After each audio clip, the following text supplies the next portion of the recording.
dúvida quanto a algum tipo de técnica, qualquer tipo de material, conversa com ela. Pessoal, o que acontece aqui é o seguinte, não sei se vocês repararam, quando vocês estavam vindo, à direita do ônibus, na volta depois a gente dá uma olhadinha, mas à direita do ônibus ficava a Bandag, que é aquela empresa que quando veio se instalar aqui, acabou encontrando esse nível fossinífero aqui e foi o estopim para a criação do Sampaio, né? Acontece que essa empresa está a uns 500 metros daqui mais ou menos. Se for para a gente levar, sei lá, fazendo um exemplo assim, a empresa se instalou, digamos, nessa parte. Digamos que a gente passa um corte de linha reta até a empresa, a gente vai ter uma região que é um morro, né? Um aclive e um declive. A empresa se instalou em um lado e a gente vai estar trabalhando exatamente no mesmo outro lado, que vai estar pegando exatamente o mesmo horizonte fossinífero, tá? Depois que foi retirado todo aquele material que seria a base de onde foi instalada a Bandag, que agora também é uma grande parceira nossa, a prefeitura comprou esse terreno aqui dos moradores e cedeu para a Fundação Frei Miguel, cedeu para o Sampaio, tá? O Sampaio para a Universidade do Contestado. Então aqui, a finalidade desse terreno, desde a hora que vocês passaram lá no portão, até um pouco aqui mais para frente, alguns metros para lá, é um terreno com cunho científico. Então aqui é desenvolvido o trabalho de coleta paleontológica, também é desenvolvido trabalhos diversos, assim, de estudos de monitoramento de flora, de fauna, estudos, às vezes, já foi feito aqui estudos de entomologia forense e assim por diante. É um terreno que a gente tem aberto e às vezes até fica aí, ó, uma proposta, às vezes caso vocês tenham necessidade com os TCCs de vocês, alguma coisa assim, essa área pode ser usada também. A gente vai montar uma parceria, né, entre as instituições para formalizar isso e essa área pode ser usada dependendo do foco do estudo, tá? Bom, e o que significa esse folhelho aqui que a gente tanto fala? Se for para a gente dar uma olhada na questão geológica aqui da nossa região, a gente está dentro do Grupo Itararé. Bom, o Grupo Itararé, ele faz parte da Bacia do Paraná e ele é conhecido pela deposição glacial. Como a gente pôde ver lá naquela explicação lá do professor Luiz sobre os barbitos e assim por diante. Outros grupos de rocha que a gente encontra aqui seria, por exemplo, o diamictito, que é uma outra rocha formada exclusivamente em clima glacial, na região próxima ao continente, onde os córregos de água que estão abaixo da camada de gelo vão levando esse sedimento até esse corpo d'água e sedimentando, formando ali os diamictitos. Bom, acontece que o nosso planeta não é completamente estável e em todo o Grupo Itararé a gente tem pelo menos 3 momentos bem marcados de máximo aquecimento. O que seria isso? Momentos em que a Terra passou por um pequeno momento de aquecimento global dentro do momento de glaciação, né? Um momento que aqueceu um pouquinho o planeta Terra dentro dessa grande época polar que a gente estava passando. Nesses momentos, eles ficaram registrados não só na parte geológica, isso aí é uma pena a gente não ter conseguido ir por ele estar debaixo d'água, né? Naquele afloramento ainda pela manhã ou agora durante a tarde, que é lá a Pirambeira, porque lá a gente consegue enxergar bem esse momento de evolução. A gente começa uma trilha vendo os diamictitos, que são próximos da região costeira, e a gente acaba essa trilha vendo os barbitos, que são mais distantes da região costeira. Ou seja, está aumentando o nível do mar, né? Por que está aumentando o nível do mar? Ou será que foi a tectoníase que mexeu? Não, está aumentando o nível do mar mesmo porque a gente está passando por aquecimento global e ele derrete as regiões as regiões de gelo que estão ali em volta, no mundo inteiro, né? E eleva um pouquinho o nível do mar. Aí você vai ter essa deposição depois desses barbitos, você começa a ter alguns outros circuitos até chegar, por exemplo, aqui nesse momento que é 1,10 m desse folhelho negro que é onde a gente vai escavar. Esse foi o momento mais quente dessa bacia nesse intervalo de tempo, tá?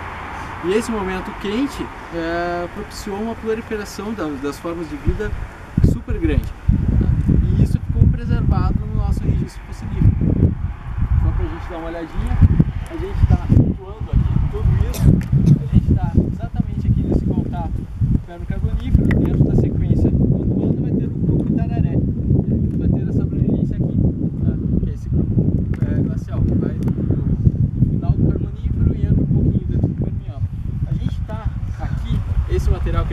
mexendo, que vocês vão escavar, é quase exatamente essa risca aqui, entre o Permiano e o Carbonífero.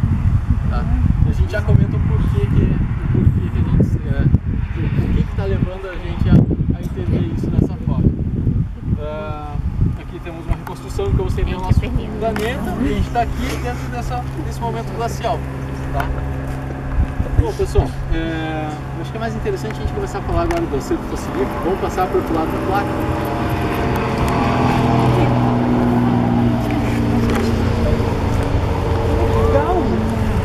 Ali no perfil estratigráfico tem detalhamento da sequência de sedimentos, né, que é encontrada nessa região aí. E aqui, gente, vocês veem a estrutura da bacia, né? Ou seja, vocês têm a bacia do Paraná aqui, e aqui seria um corte, esse corte aqui dessa região, não, né? É um geral, né? O geral da bacia, né? Com as diferentes formações que se acumularam, cada uma delas contando um momento geológico e climatológico diferente, né? Até dá pra ver. O Itararé é o verdinho, é esse, né? Exatamente. Se a gente for pegar o Itararé lá nessa região aqui, é bem mais profundo. É bem mais profundo, ele está aqui a quase 3, 4 mil metros de profundidade, né, que está aflorando aqui agora. Aí na descida da serra tu consegue pegar, porque daí a descida da serra representa que a bacia subiu, então toda essa estratigrafia fica nos afloramentos, nas paredes. Quem sobe a serra vai de baixo para cima, indo até o topo da serra, né? E aqui a formação Bauru, na verdade, o grupo Bauru, ele representa o arenito Botucatu, né? E eles continuam no norte, né? Com a formação Bauru, a antiga formação Bauru, que agora mudaram, né? Agora botaram com um quebra-cabeça de um monte de... Não, mudaram um monte de coisa. Realmente. Uma pedrinha dessa pra cá, pra dizer que... E nesse Bauru aí que encontra pega ali o período Cretáceo, né? Sim, aí já pega essa o Cretáceo. Daí fica os dinossauros. Os famosos. E a professora comentou ali, aqui a gente vai ter um perfil estratigráfico. O que é isso? É uma representação gráfica dessa sucessão de rochas diferentes que a gente tem. Bom, quanto mais larga essa coluna, maior a granulometria do material que está contido.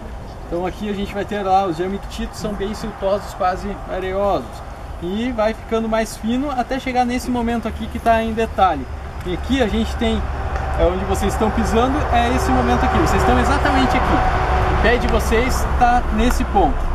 Para baixo a gente tem um siltito bioturbado. O que significa? É um siltito cheio de escavações de equinofósseis. Tá? São equinofósseis de cavação mesmo. Geralmente formados por... Pois não.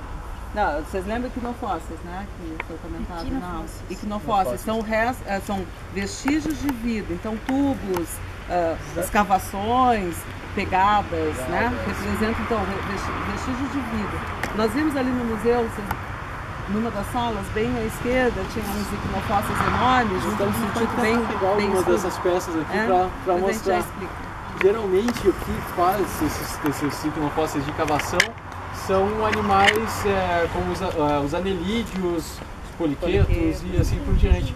Eles são o que mais fazem esse tipo de cavação, né? Lembra só um detalhe, porque eles têm, eu acho que ideia, porque tem processo transgressivo e forma-se um mar interno. Só que é um mar interno com muito baixa energia, por isso que tem material muito fino. Diferente dos nossos mares de hoje, né? Porque a gente concebe que o mar, se pensa numa areia fina, tal. Os mares tinham um material muito fino, tanto que os fósseis que vão ser encontrados são fósseis marinhos. Né? Então, não dá para ter ideia do que são os nossos mares. São mares internos, né? Nos processos transgressivos da fissão do gelo, e aí que invadiram as bacias. Continuou a deposição dessas bacias internas, então os mares, na verdade, eram muito de baixa energia, né? Chegando então material fino do continente, chegava areias, né? Tanto que tem alguns níveis com marcas de onda, né? Exatamente. Esse material aí depois ele vai compactando, né? A taxa de compactação desse tipo de material aqui é mais ou menos que é quase 20 para 1, né? Ou seja, cada 20 centímetros do lodo que depositou aqui, acabou depois compactando em 1 centímetro. Por isso também que os fósseis aqui são todos achatadinhos, os peixes deformados, né? Tudo amassado. Eu lembro também de ver, desculpa, por favor, aquelas deformações durante a diagênese fóssil, né, pode vir a deformar a forma do indivíduo que está associado ao sedimento em função da compactação, né, que foi o que Super, com certeza. E a gente consegue ver isso em alguns exemplos aqui. Isso aqui são alguns dos fósseis que a gente pode encontrar aqui hoje. Tem mais do que isso? Tem. A gente encontra uma variedade de fósseis bem grande aqui, principalmente de fósseis que a gente não faz ideia do que seja.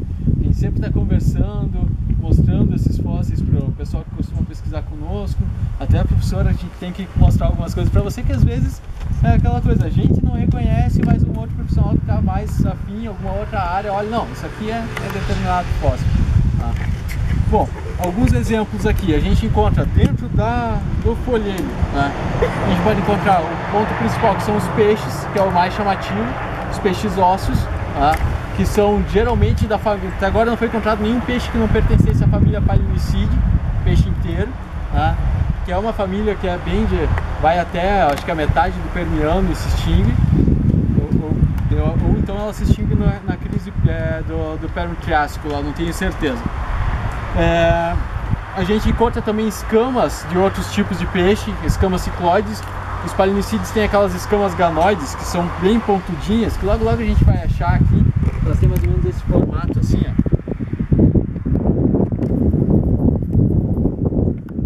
Mais ou menos assim. E a gente encontra também escamas cicloides, que parecem uma impressão digital.